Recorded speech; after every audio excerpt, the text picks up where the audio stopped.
Well, I'm going on a limb today here. I'm going paperless. So if my eyes get big, something happened to my iPad. And just pretend everything's okay. Normally when I do this, I have a paper copy, but today, if anyone needs notes, anyone needs any sermon notes, we can deliver those to you. All right. Okay, good. Thank you. And the kids, they're already gone? Okay, all right. So we're starting our series just 2 weeks in the book of Esther today.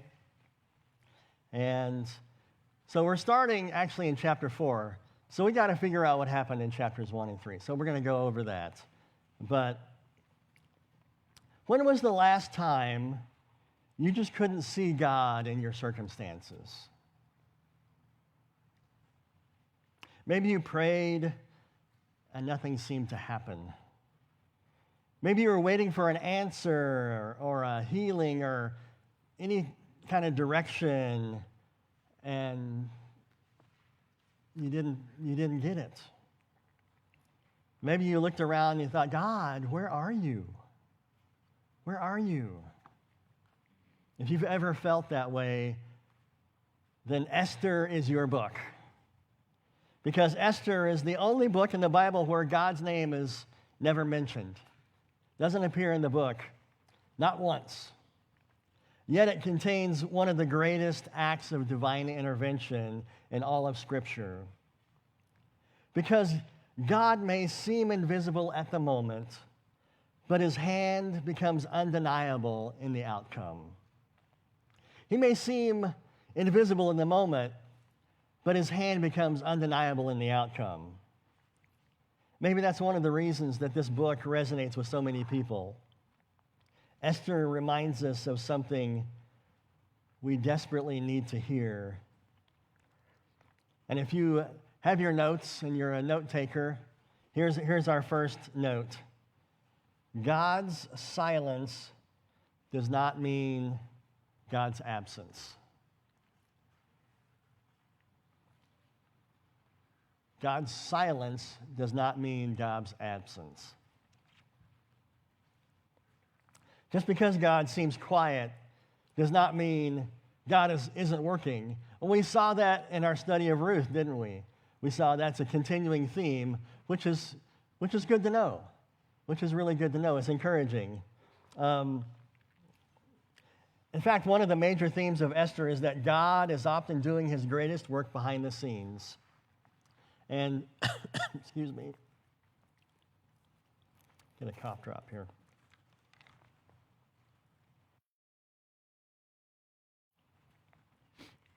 We're going to be, as I said, starting in chapter 4.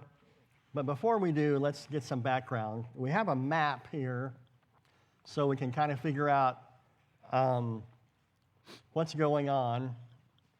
So this is the map of the Persian Empire.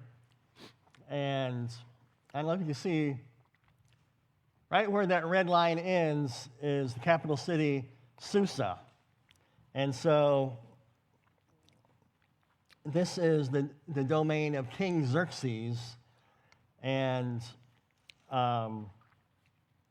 if you've ever seen the movie 300, that's this battle, the Battle of Thermopylae.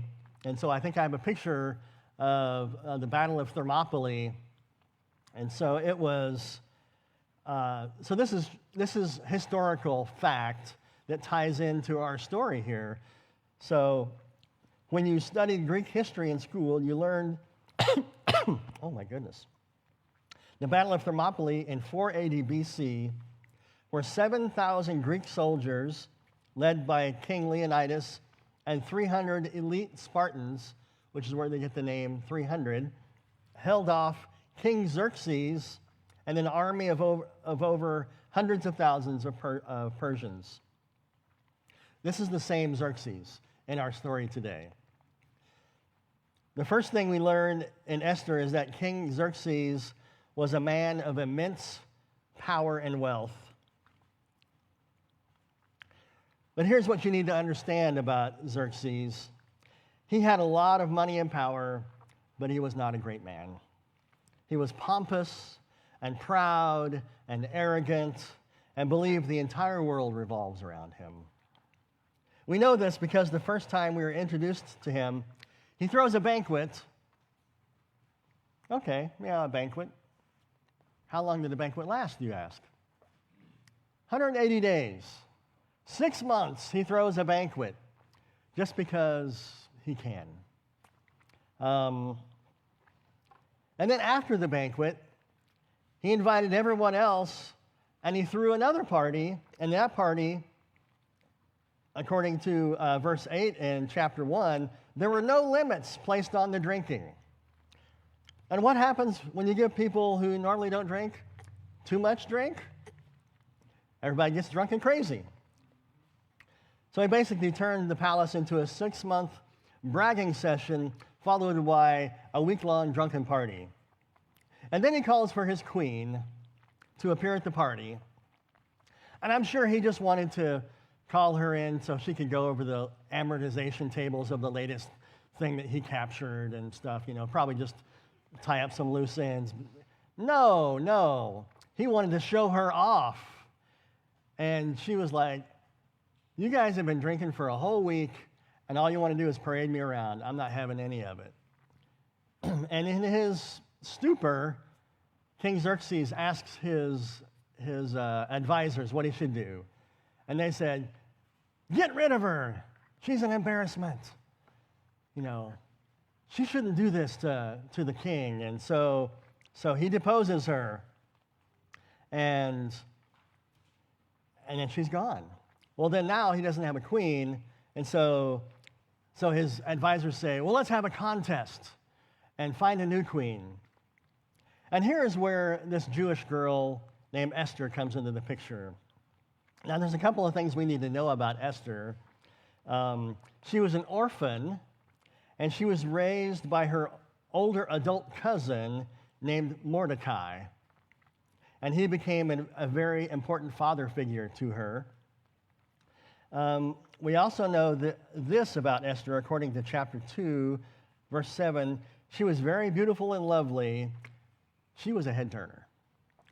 And so it's no surprise that she makes it through the preliminary rounds of this the first ever episode of The Bachelor. So now, ladies, let me ask you something. Do you remember getting ready for a date with somebody you really wanted to impress? If you can't remember, just pretend, How long did you spend getting makeup and your hair and your clothes and perfume? How long did you do all that? Hours, yeah. How many of you ever spent more than an hour getting ready for a date? How many? More than an hour? Okay, we got some takers, okay. How many of you spent more time getting ready for the date than the date itself actually lasted? It happens, yeah. And how many of you really enjoyed getting ready for the date more than you enjoyed the date itself? That is probably a common occurrence. Now look at what Esther had to do to get ready for her date with the king. We read chapter 2, verse 12. She was given the prescribed 12 months of beauty treatments. They don't mess around in Persia, apparently. 6 months with oil of myrrh, followed by 6 months with the special perfumes and ointments. Now, if someone is not attracted to you after 12 months of getting ready, it ain't going to happen. It's not going to happen. But verse 17 tells us that the king is more attracted to Esther than any of the other 127 women, and Xerxes says, she's going to be my queen. But here's something important. The crown isn't the most important thing about Esther. Her beauty isn't the most important thing. And her position isn't the most important thing. Because beauty eventually fades and positions change, influence comes and goes. The most important thing about Esther wasn't what she wore on her head, it was who she was in her heart. Esther teaches us that identity comes before influence. She teaches us that God cares far more about our character than our title. She teaches us that God is more interested in who you are becoming than in the positions you hold. God can give influence to anybody, but he is looking for people whose hearts belong to him. And Esther is about to discover that God didn't make her queen just so she could wear a crown. He made her queen because he had a purpose in her life. And that purpose was bigger than she could ever imagine. God's name is never mentioned in this book, but God appears everywhere. An orphan Jewish girl rises to the highest position of the empire. Just because God is invisible doesn't mean he is inactive. Knowing this helps us trust God's heart when we can't see his hand moving. And here's your second point. God positions people for his purposes. God positions people for his purposes. Now, in chapter 3 is where our antagonist appears. His name is Haman, and he gets promoted to the highest position in the country, so high that everyone is expected to bow down before him. And everyone does except for Esther's cousin Mordecai. Haman found out that Mordecai was a Jew, and he said, okay, we're going to fix this.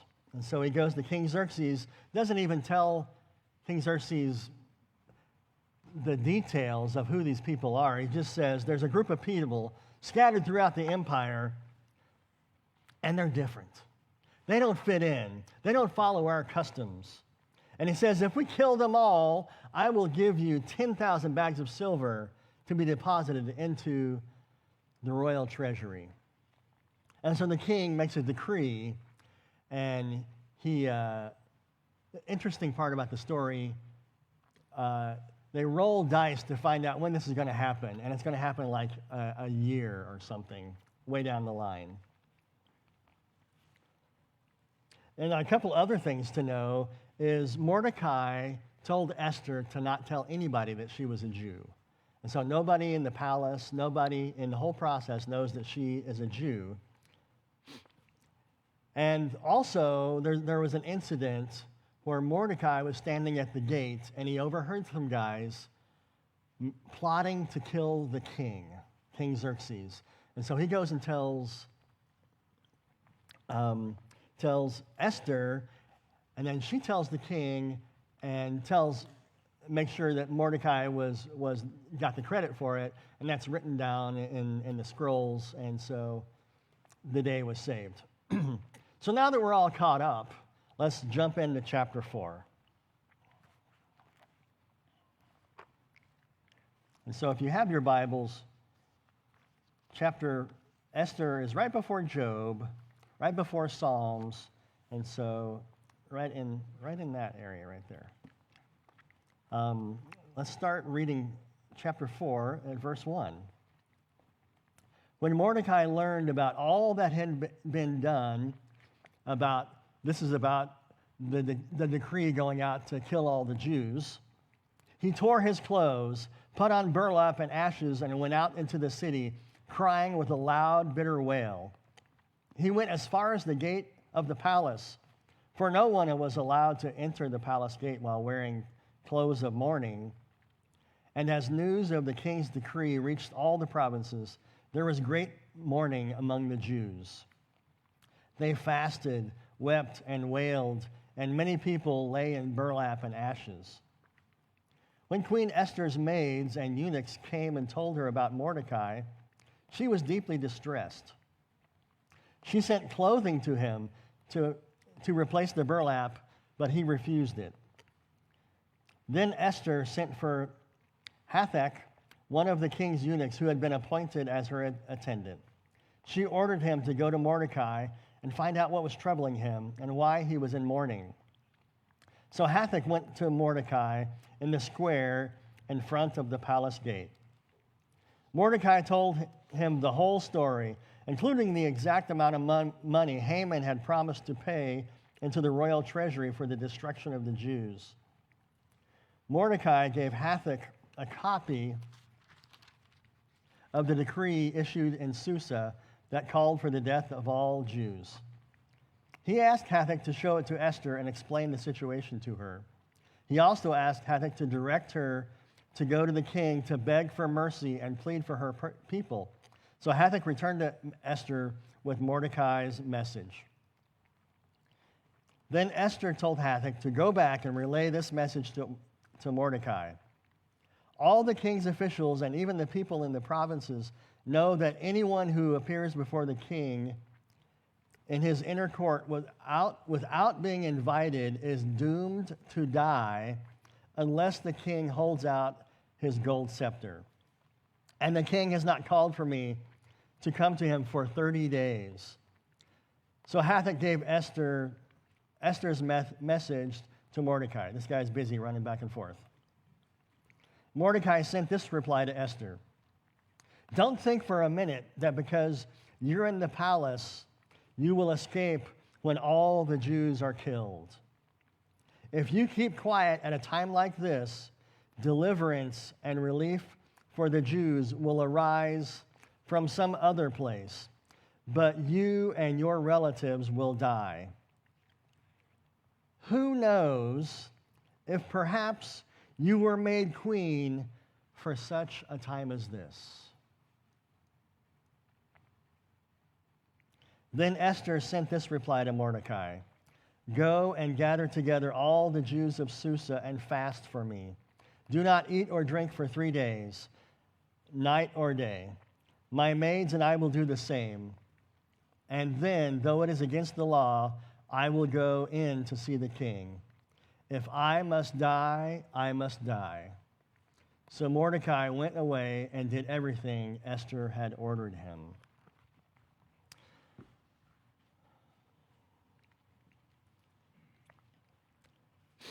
So this brings up our third point. Crisis reveals our need for God.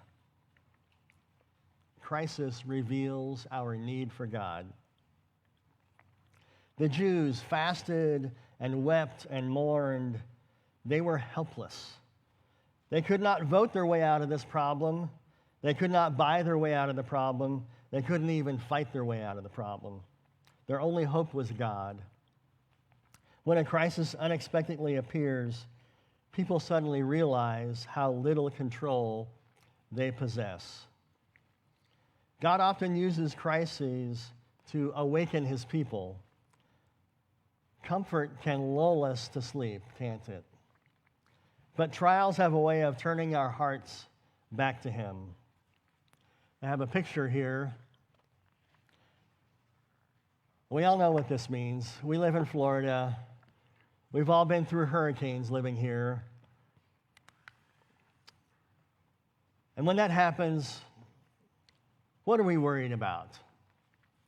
We're not worried about what clothes to wear or who we're going to impress. We're not worried about what's going to happen in the next episode of the show we're watching. When a hurricane strikes, people stop worrying about trivial matters. We're all just boarding up our houses and finding bottled water. That's the thing we care about. We can last on bottled water for a week if we have to. Our priorities suddenly become clear. In the same way, suffering reminds us what matters most. Crisis has a way of exposing our need for God. How many of you have heard of foxhole converts? Men in the heat of battle that are in a foxhole and they cry out to God. That's what this situation is like. So here's a call to action for this. Instead of asking, why is this happening? Ask the Lord, what are you teaching me through this? What are you teaching me through this?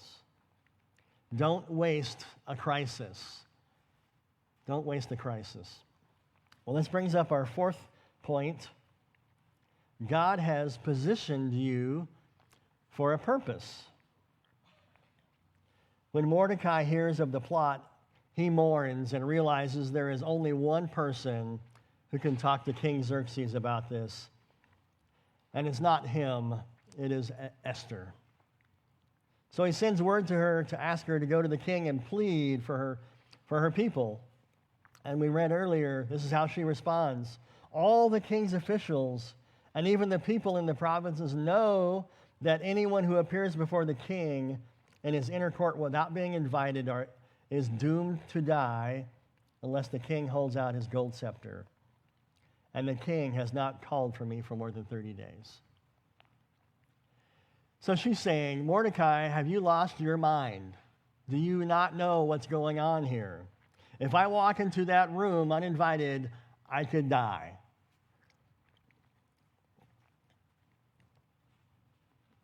This is not a good sign when your husband has 126 beauty pageant finalists around the palace just hanging out. Esther knows what happened to Vashti. She knows exactly what kind of a man Xerxes is. And she knows her influence may not be what it once was. And honestly, from our human perspective, Esther has every reason to just stay quiet. I don't think this is for me. I'm not sure if I can probably help out in other ways. I'm not sure if I can do this. But Mordecai sends back one of the most famous challenges in all of Scripture. Don't think for a minute that because you're in the palace, you will escape when all the other Jews are killed. If you keep quiet at a time like this, deliverance and relief for the Jews will arise from some other place. But you and your relatives will die. Who knows if perhaps you were made queen for just such a time as this? This is the turning point in the whole story. And in some ways, it's not just Esther's question, it's our question too, right? Why did God place you where he placed you? Why did God put in my mind to go to the cafe last Wednesday? I didn't need a $7 smoothie. It was delicious, by the way. Strawberry banana. It was delicious. With a mango. It was really good. But God placed me there for this girl that looks like she's kind of half goth. You know, not full goth, because she wouldn't be working if she was full goth, but she's kind of half goth, you know. And I had several months ago, I went and got another smoothie, and I don't know if she remembered, but I had forgot my wallet, and it was all the way upstairs, and so she let me have it. And so the next day I came back and gave her a $10 tip. And so I don't know if she remembered me or not, but I know that's why God placed me there that day. And what will you do when you don't hear from God and don't know what to do? Sometimes we spend so much time wishing we were somewhere else that we miss the mission God has given to us right where we're at. Mordecai is saying, Esther, this is not an accident. Your story is not random. Your position is not random. Your influence is not random. God has been working long before you realized he was working.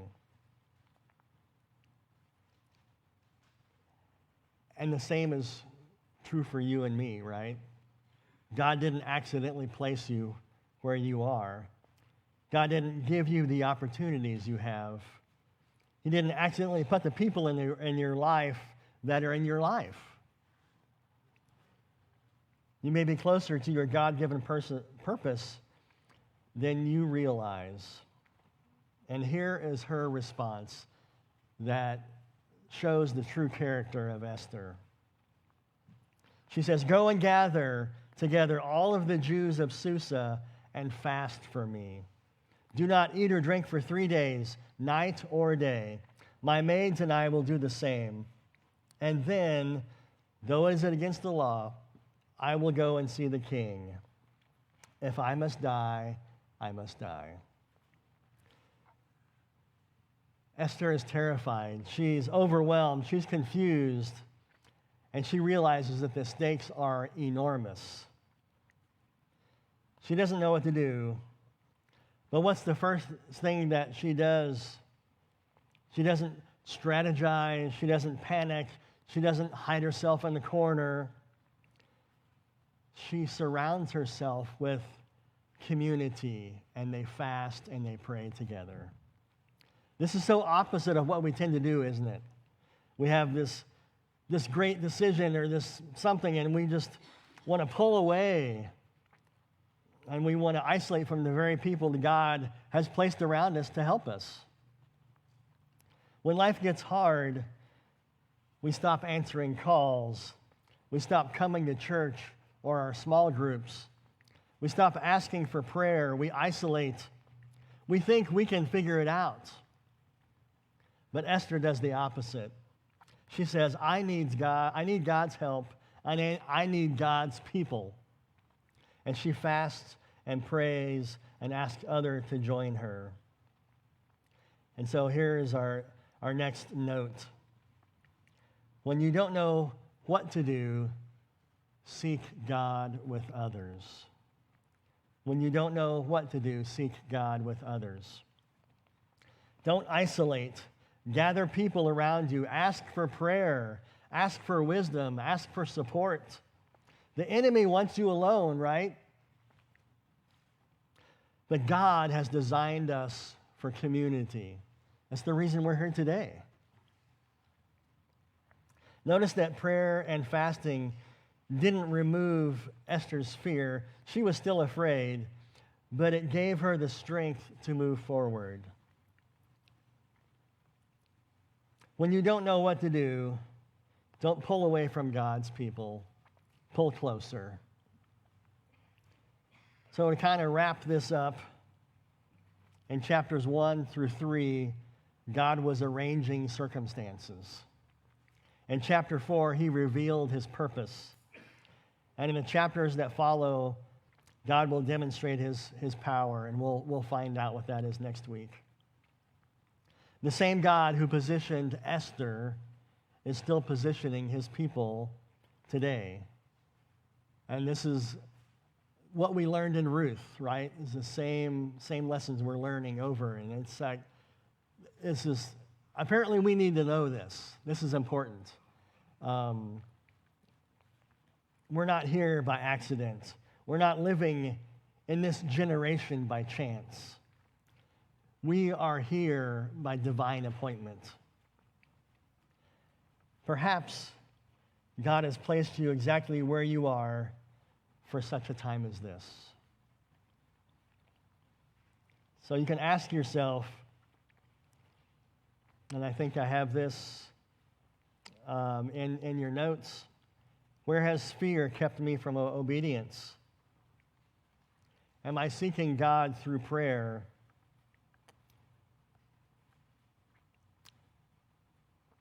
Oh, that's the next part, sorry. So ask yourself, where has fear kept me from obedience? Am I seeking God through prayer? What assignment has God placed before me? And these are the things that, as your homework, that's listed on your notes there. So this week, pray daily and ask God to reveal his purpose for your life. This week, identify one fear that has been hindering your obedience. This week, take one step of faith. Every morning, ask, Lord, why have you placed me here for such a time as this? And how do you want to use me for your glory? Because God still uses ordinary people for extraordinary things.